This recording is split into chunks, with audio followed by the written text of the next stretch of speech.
Hey y'all, welcome back to another episode of Behind the Scenes Worship Podcast. My name is Soraya Scott and we're going to jump right into today's topic. Last episode, we talked about what not to do when the audience or when your congregation is not engaging in worship. And so this episode, I want to talk about, well, what can you do to increase the level of engagement from the congregation? And so I just made a list of things that I personally do, and that I've personally had conversations with other worship leaders, that they do, and there's things that I have observed from other worship leaders. And so these things are coming at you in no particular order. Okay, but let's go ahead and get into the list. So number one, pray. Pray about what your set list should be. Pray about and ask God what he wants to hear. Ask him what he wants to say to his people. Now, does that guarantee engagement? No, because the Lord sends words all the time that people don't listen to. I mean, listen to the children of Israel, right? I mean, how many prophets came to Israel? They didn't listen. But it does increase your chances. I will say that, because when the Lord is speaking, when the Lord is moving, who can deny that? Who can really stand in his presence? You know what I'm saying? So pray and ask the Lord what he wants to hear, what you should sing and what you should say. Number two, figure out the demographics of your church. So this will help you determine what songs that you should choose. So like, for example, if the crowd is 60 plus, then you probably want to stick with hymns, congregational songs, or the early praise and worship songs, like early Judith McAllister, early West Angeles, praise and worship. Maybe the Carlton Pearsons, like the Azusa era, Ron Canoli, right? Artists like that, who was the forerunners of praise and worship for the Black church, right? Number three, this kind of piggybacks off of number two, but for number three, when you know your demographics, don't just focus on one age group. Yes, 60 plus may be the majority, but realize that you got some 25 to 40-year-olds in there who may or may not know those hymns. They may or may not be familiar with those early praise and worship songs. So you want to make sure that you pull something in that the 25 to 40-year-olds could identify with as well. Next thing on the list, this is, all my numbers got erased, so I just got things listed. Next on the list is balance old and new songs. When I say old and new, I mean as in familiar songs that the church knows, or brand new songs that you've never sang before. So I was talking to the executive pastor at our church, and he was saying that sometimes it's not that that the song is too new. Sometimes it's that it's too old, right? It's too familiar, and it's just kind of I heard this already, so I'm not going to pay attention, right? This does not pique my interest.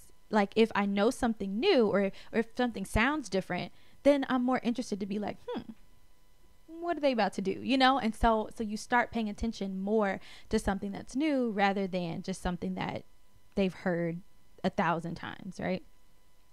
Next thing, be skilled in your presentation. So sometimes people aren't engaging because the vocals don't sound good, or maybe the music doesn't sound good, and it's serving as a distraction. Yes, we're supposed to make a joyful noise unto the Lord, but joyful noise doesn't mean whosoever will and whatsoever will come out of our mouths. No. That's not what I mean. That put some effort into the presentation. Now, am I saying that you have to be perfect? Not at all. But I am saying, though, that when things are wrong, do your best to correct them. Do your best to fix them. If this means that you sing everything in unison, then that's just what it means, honey, because we don't want to be a distraction during worship. Next thing, be creative. So even if a song is old, find a way to rearrange it to bring new life into it. Next, you engage in worship first. Your team engage in worship first. You all be an example of what it looks like to worship, right? When you're standing up there with the microphone, who wants to follow a worship leader who is stiff, right? Who's not even making eye contact? Who is going to worship with the team who's stiff, not making eye contact, like look scared that you up there? Like, that's not a good presentation or a good representation, right? Like, the audience is going to do what they see you doing, right? So you have to do it first so they know what to do. For some people, praise and worship is still new, so they literally don't know what to do during this time. Like, do I clap my hands? Do I stand up? Do I wave my hand? Do I rock? Like, what do I do in this moment with my body? And so all the time you don't necessarily have the opportunity to be like, at this time we're going to stand, at this time we're going to clap. So you have to be that example of what they're supposed to do. And this also means that when you don't have a microphone, you need to still be engaging in worship. Like, don't let the only time that the congregation sees you worshiping is when you have a microphone in your hand. And then when you don't have a microphone, then you're not paying attention. You on your phone, you talking to whoever, you up, or you don't even show up to the church house when it's not your turn to sing. So whatever you want to see them doing, you do it first. Next thing on the list, be nice to people. Like, you would think this is a given, but it's not. Be nice to people. Like, why would anybody want to follow you or listen to you if you've been mean to them? Why would anybody want to engage with you in worship when you was just nasty and rude to them in the bathroom? Like, why would people want to follow that? They don't. So be nice to people. When you are choosing songs, try to choose songs that are not too wordy. So rearrange them to make them accessible. Like, if there's a really wordy like verse in the beginning, maybe don't do the verse. Maybe just start at the chorus and then do the vamp, and then that's it. Like, just because a song is recorded a certain way doesn't mean that you have to sing it that particular way. The reality is that too many words is a turnoff, especially if the song is new. Like, let's say, the verse is really powerful, but the first time you introduce the song, you might not want to do the verse. You might just want to do the chorus and the vamp. And then as the church gets comfortable with the chorus and the vamp, then you can go back and add the verse, later on. So that way you can do the full song. But if the song is new, you probably don't want to do a really, really wordy verse.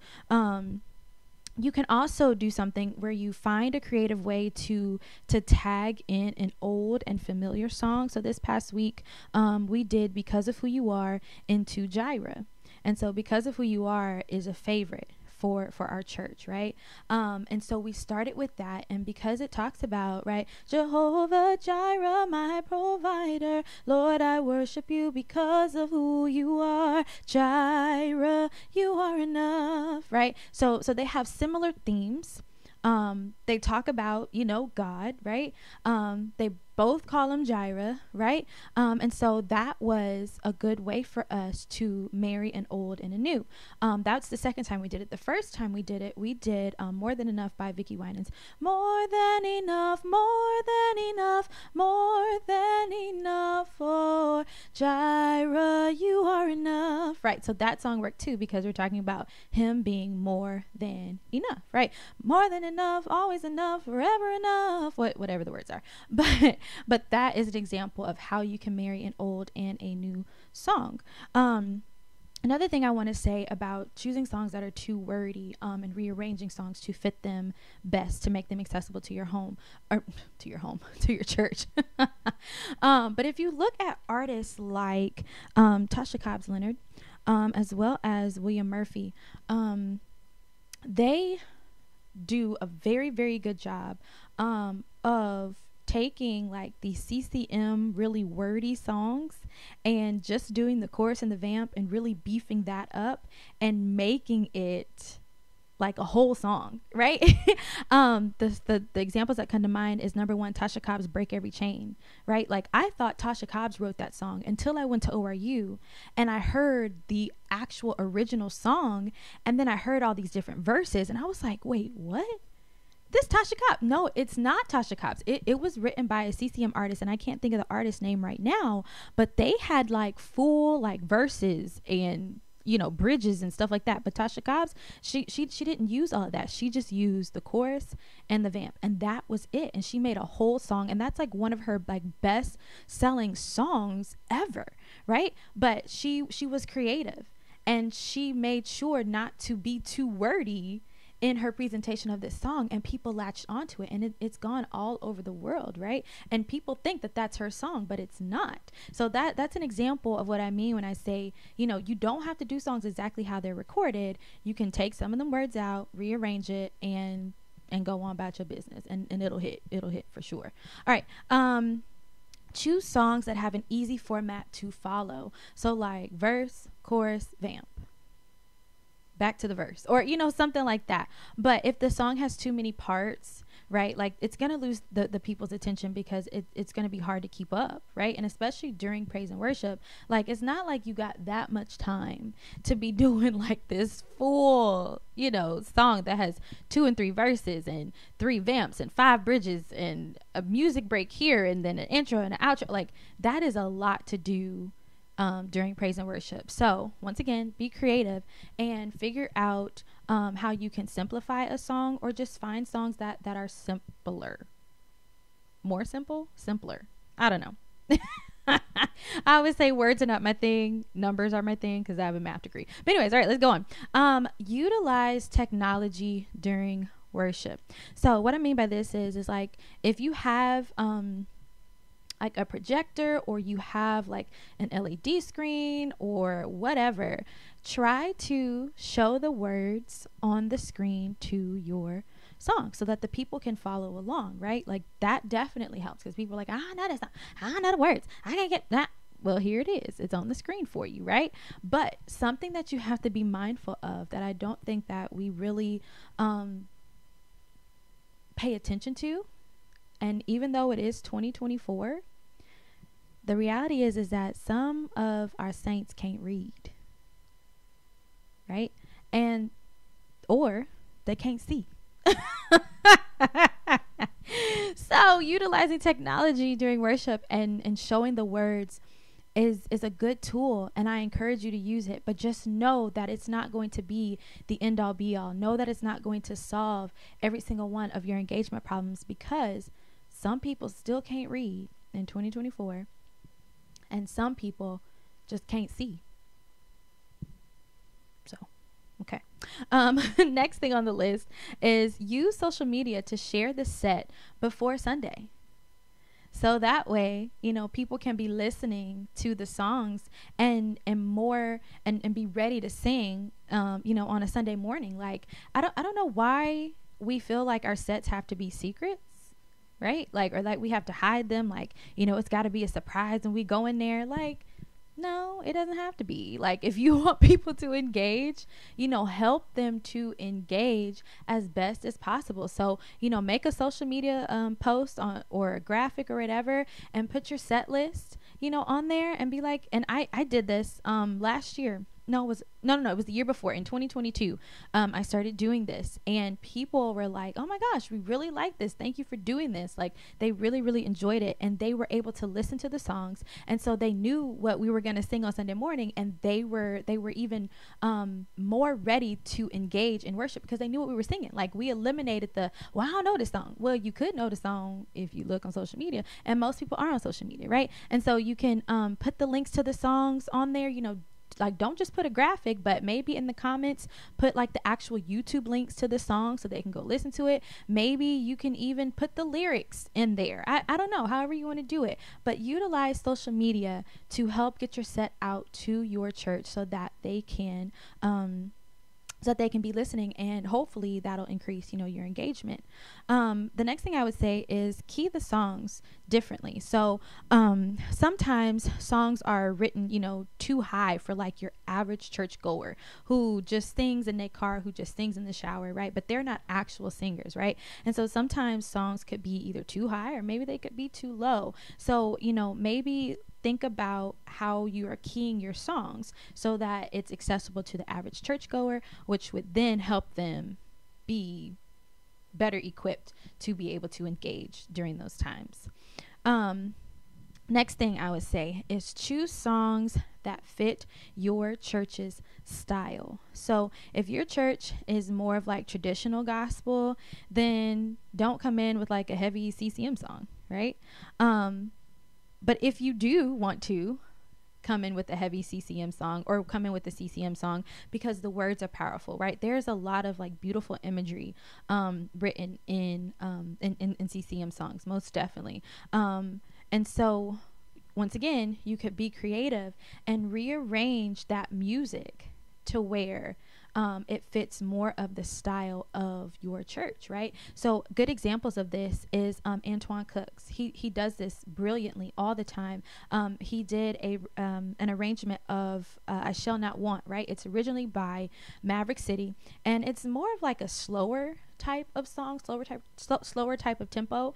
But then when he did it at Spirit and Truth, he like sped it up and gave it kind of like this country like quartet drive type of thing, right? And so the words, you know, wasn't nothing wrong with the words, like the words didn't change or anything like that, but it was just the music that changed. And it piqued the interest of, I know it piqued my interest, because I was like, wait a minute, I know this song, but this music is different. It's like, let me listen to this, you know. So you could do that. And so I would just say, you know, just be creative, think outside of the box. Just because things are recorded a certain way originally doesn't mean that that's the exact same way that you have to do them. So get creative. Another thing I would say is let your words be inviting. Okay. When you are standing up and you are exhorting and you are, you know, greeting the people and whatever, like, let your words be inviting. Like, don't get up and, you know, start beating people up and what did you come here for? And why did you hear? And da, da, da, da. Like, you just going in on the saints. Like, why would you expect them to join you after you just got done like verbally assaulting them? Like, why would they be listening to you? They won't. So make sure that your word choice is inviting to people. We got 2 more on the list. Okay. Number 1, or not number 1, but continuing on. Okay. Make eye contact with your, with your congregation. So that kind of goes back to like the body language thing. But I remember being in Souls of Fire.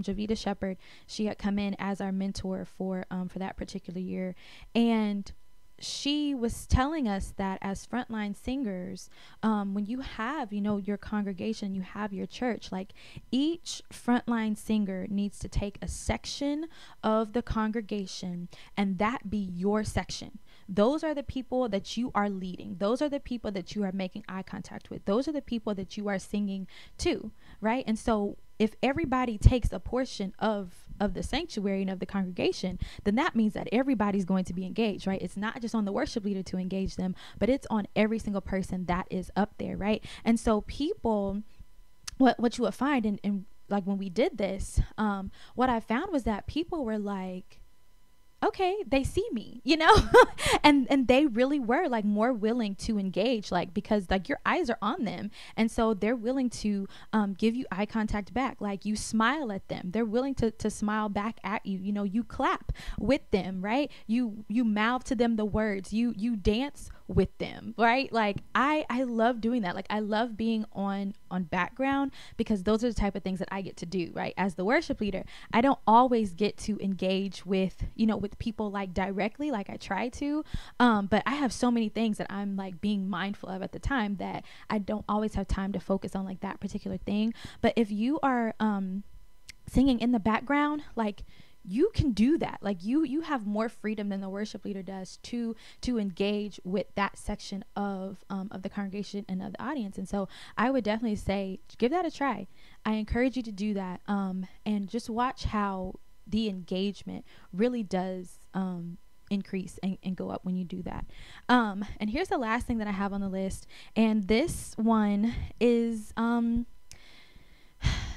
it's a little, I don't want to say off the wall, but it's like, okay, that's interesting. But the last thing I would say is, if you want to engage or increase the engagement of your congregation, get rid of the drama on your team. Get rid of the drama. The reason I say that is, I truly believe that there are some people who aren't engaging during worship and with the team because they know all the mess and drama that's going on. on the team. You know, they are like, you want me to worship with you, but you was just on the phone the other day running Sister Soprano down to me. And now you want me to believe that y'all are good, like y'all are just one big happy family, y'all just in unity, singing and dancing, on this here platform. What? And then don't take for granted, or don't discount, or don't ignore the fact that there are people that have the gift of discerning of spirits that in the audience, like they can discern when things are off. Like they can discern when you as a worship leader is off, when somebody on the team is off, like when there is no peace and like all hell is breaking loose on the team. Like there are people in the audience that can discern those types of spirits that are active. And and sometimes it's just like, that's why they're not engaging, because they can read through all of that. They can read it. And so if there's any type of drama, any type of discord or whatever, get rid of it. Figure out how to coexist peacefully. Figure out how to be unified. Just figure out how to build community, with your team. Have some hard conversations, have some candid conversations if you need to, but I promise you that you got to get rid of that drama. And I promise you that things will be better. Just get rid of the drama. All right, so that is the entire list. And like I said before, these are all things that I do, all things that I have done, all things that I am aspiring to do, all things that I have observed from other worship leaders, that they do to increase engagement in worship. Now, I want to say too, that while you can do all of these things, the reality is that there's always going to be one. There's always going to be one who refuses to listen. There's always going to be one who refuses to engage, and that is okay. Just remember that they are God's people, right? They are God's people, and He is holding each and every person accountable for their personal sacrifice, right? But as a worship leader, there are things that we can do. There are very practical, hands-on things that we are in control of, that we can do to help increase engagement, to help create an inclusive worship environment. There are things that we can do, but we can't do everything, right? And we know that we're not going to be perfect. And 100% participation would be absolutely amazing. But just know that that's not always attainable. But do your best and use some of these things that I've listed. Let me know if you use some of these things, or if you will use some of these things in the comments, because I would like to know how it works out for you. I know it works for me. And I know that it works for other people. And so, yeah, just let me know if it works for you too. So that is the end of this episode. I don't have a video to show or analyze or anything like that. I just wanted to share with you guys this list of things that you can do to increase engagement in your worship. So thank you guys so much for watching. Don't forget to like, share, comment, and subscribe. And I will see you guys in the next episode. Bye.